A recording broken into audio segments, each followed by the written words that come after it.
કુંવારિકાઓને dry ફ્રૂટનું વિતરણ શહેરના કમાટીબાગ ખાતે કાર્યક્રમનું આયોજન કરવામાં આવ્યું હતું। નિસહાય માનવ સેવા સંઘ દ્વારા હંમેશા જરૂરિયાતમંદ બાળકોને સહાય કરવામાં આવતી હોય છે, ત્યારે ગૌરી વ્રતની શરૂઆત થઈ ગઈ છે। ત્યારે ઉપવાસ કરતી કુંવારિકાઓ અને બહેનોને ડ્રાય ફ્રૂટ તેમજ ફ્રૂટનું વિતરણ શહેરના કમાટીબાગ ખાતે કરવામાં આવ્યું હતું। દેવપોઢી એકાદશી પછી ગૌરી વ્રતની શરૂઆત થતી હોય છે, જેમાં નાની બાળિકાઓ ગૌરીના ઉપવાસ કરતી હોય છે અને મોટી કુંવારિકા બહેનો ગૌરી વ્રત કરતી હોય છે, જેમાં તેઓ 5 દિવસ મીઠા વગરનું ભોજન લેતી હોય છે અને ભગવાન શિવની પૂજા અર્ચના કરતી હોય છે, જેને લઈને નિસહાય માનવ કલ્યાણ સંઘ દ્વારા આજરોજ શહેરના કમાટીબાગ ખાતે નિસહાય માનવ કલ્યાણ સંઘ દ્વારા 20થી વધુ કુંવારિકાઓને ડ્રાય ફ્રૂટ અને ફ્રૂટનું વિતરણ કરવામાં આવ્યું હતું।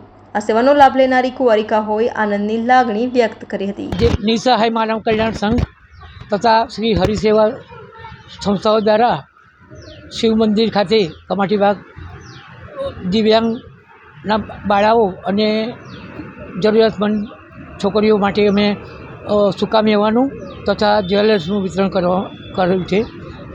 ખાસ કરીને સમાજના જે ઉદારદાતાઓ છે એમણે અમને મદદ કરી છે। હું સમાજના આ દાતાઓનો આભાર માનું છું અને પ્રેરણા લેવા જેવી છે કે જે ખરેખર જરૂરિયાતમંદ સુધી આ વસ્તુ પહોંચે અને એમને કંઈક લાભ થાય, એમનો ઉત્સાહ ટકી રહે, એટલા માટે આ વસ્તુ ખૂબ જરૂરી છે કરવામાં। લગભગ 20 બાળાઓની ખૂબ જરૂરિયાતમંદ આ એક